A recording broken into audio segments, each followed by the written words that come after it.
Hi there. My name is Stan Holt. I'm the senior advisor for Partners for Impact, and we're a small consulting firm in Raleigh. And we work with community collaboratives, organizations that are part of those community change initiatives, and then individuals as well. And you can find more out about us on our website, www.partnersforimpact.com. I want to continue today to talk about collective impact from the standpoint of the critique of it. The last video, the last lecture, focused on kind of the definition, the conditions of collective impact, and the preconditions. And this time I want to talk a little bit about how over the years there have been critiques of the framework and then the subsequent response to those critiques as we go forward. So, what I want to start with is the original definition. And again, this came from the Stanford Social Innovation Review back in 2011. And it's the commitment of a group of important actors from different sectors to a common agenda for solving a specific social problem using a structured form of collaboration. And if you'll recall in the original conversation, that there are 5 conditions to collective impact. There's the common agenda. How do we align our work from different agencies, different individuals, different sectors, government, nonprofit, for-profit sector? How do we align around a common agenda? And each of us mutually reinforcing activities, each of us doing the activities that we do best, right? That's the mutually reinforcing activities. The constant communication that's required between all the entities and in moving things forward is an element of the collective impact model. Thinking about how do we share in measurements, both at the organizational as well as the community level. And then someone or someones that are committed to really kind of moving a process forward, documenting the process, generating the resources that are needed are all part of these 5 conditions. And in after about 5 years, what you started seeing was some critique of this particular model. But before I go to the critique, I want to remind us that there are all sorts of frameworks out there, and collective impact is one of those frameworks. And what's important to remember is that frameworks are not they're not a recipe to follow.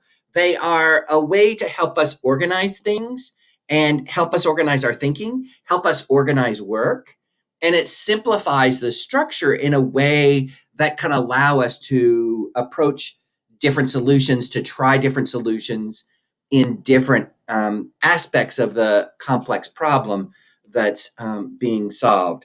And so just a reminder that the frameworks are not a do this, this, this, this, and this, and you're going to get this. That's not what a framework is. It's really about how do we organize how we do our work.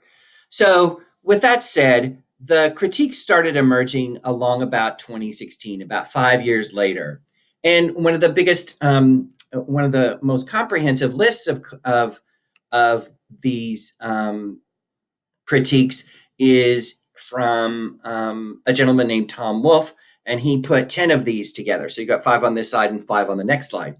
And I'll just start at the top here. The first one is no meaningful community engagement. And that was a critique that emerged because in the early descriptions of the collective impact model, what you heard were you need the key leadership from the different sectors. You need the decision makers. So for example, you would need if we were doing a community obesity, reduce obesity across the community element, you would want somebody from the hospital systems. You'd want somebody from the public health department. You'd want somebody from the public health department in the nutrition division. You would want nonprofits that are doing things. You would want maybe exercise and gym representation all at the table. And rarely did we really engage kind of the audiences that we really wanted to participate in the collective impact initiative. So, and that was largely, again, related to critique number 2, which was that the original folks that coined the phrase collective impact came at it from a consulting, business consulting model where they did work with decision makers, right? They were looking at, if you'll recall, they were looking at foundations and their effectiveness in grant making, and they were looking at different initiatives across the foundation's portfolio. And what they discovered is that there were those that were, quite frankly, outliers in terms of really good, in terms of really creating community change. And they did the research to kind of identify those common conditions that were in those outliers. So it does come from a top-down business consulting experience, not from a grassroots perspective that engages the people that are most likely going to use a service or be engaged in stuff. The other piece of it is it did not include policy change or systems change. Initially, it was thought about how do we consider this at the individual level and change at the organizational and individual level. There was not a lot of professional or practitioner literature or experience of the thousands of coalitions. And again, I think that it's one of those situations, right, where you have this perspective, it's put out there, and here you have a whole body of literature. It's not called collective impact, but there's a lot of literature on coalition building, community building, community change initiatives, all this stuff that could also be brought to the table. It also misses a social justice element that's found in coalitions, and in part because many of those coalitions really are about kind of grassroots movements and how do we really engage those who are part of experiencing the challenges of the system, right? So the second set of 5 includes some critiques about methodology, right? The critique is, well, you can't use case examples and call that research. Well,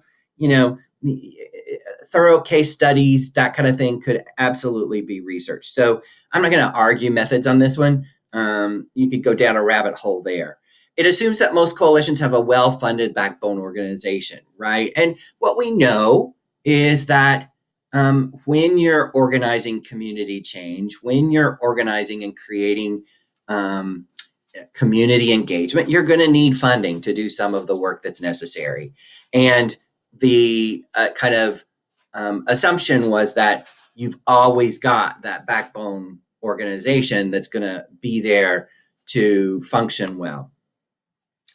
Wolf also talked about the notion of building leadership, and he talked about this in the context of we don't really share the power of those that are the decision makers, and we don't turn over the decision making to those that are experiencing the problem. So say, for example, we're really working on this community level obesity numbers, and what we do is we want to engage people who want to exercise and who need to exercise and aren't, right? How do we engage those folks, and how do we make those folks leaders of the kind of change that you want to see across the community?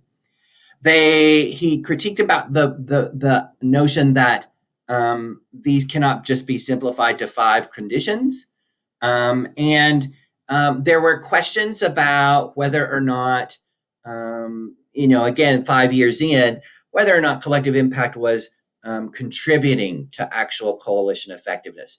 And there were few studies, if you will, on that.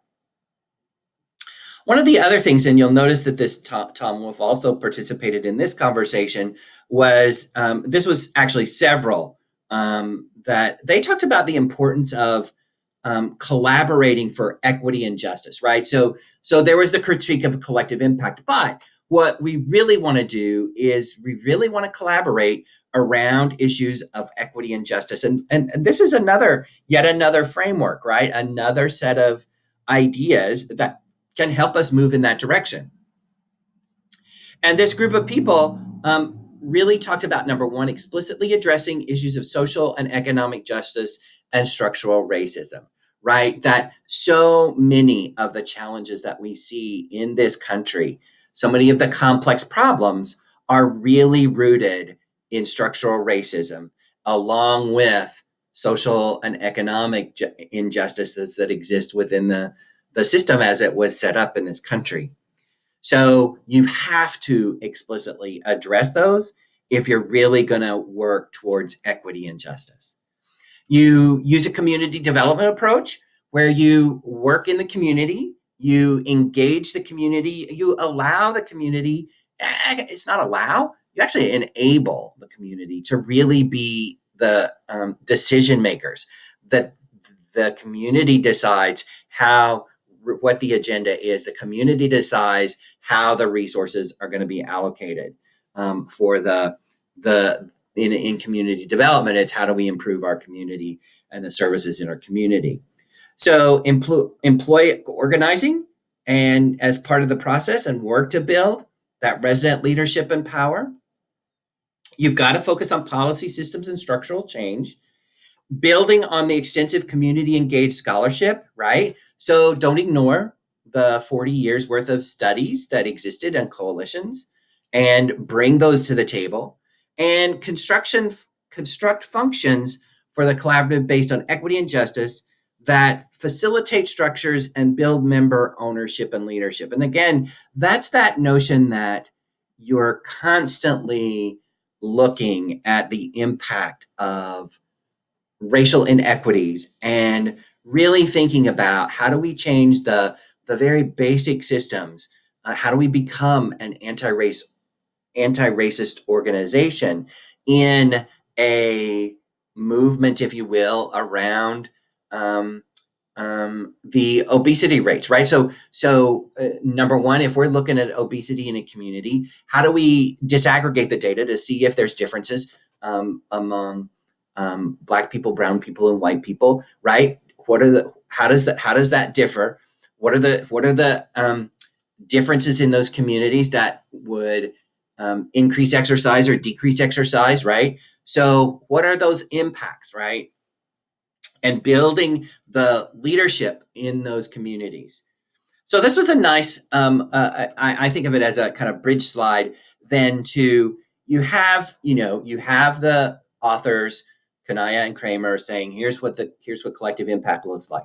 You have the critique, and you have some people saying, in addition to the critique, here's what some things could look like. And again, so what happened is that, along about 2017, 2018, kind of in response to this critique, the folks at FSG, which is the consulting firm where Kanaya and Kramer worked, developed these principles of practice. So there's these 8 elements that you can really dig into. And again, it builds on those 5 conditions, right? You have those 5 conditions, and then you put these principles into practice, right? You design the initiative with an emphasis on equity. Again, something that you started hearing in the critiques. How do we engage the communities that are really that are really experiencing? How do we engage homeless people in helping us think about the systems, right? How do we make a more human-centered design approach to solving those solutions? We include community members in the whole collaborative conversation. We make sure that recruiting and co-creating with cross-sector partners. I can't tell you the number of times I've seen nonprofits try to step up to the plate without kind of foundations at the philanthropic organizations in the mix and or government in the mix, right? Particularly human services. And so if we're really about change, we've got to start thinking about all those sectors being at the table.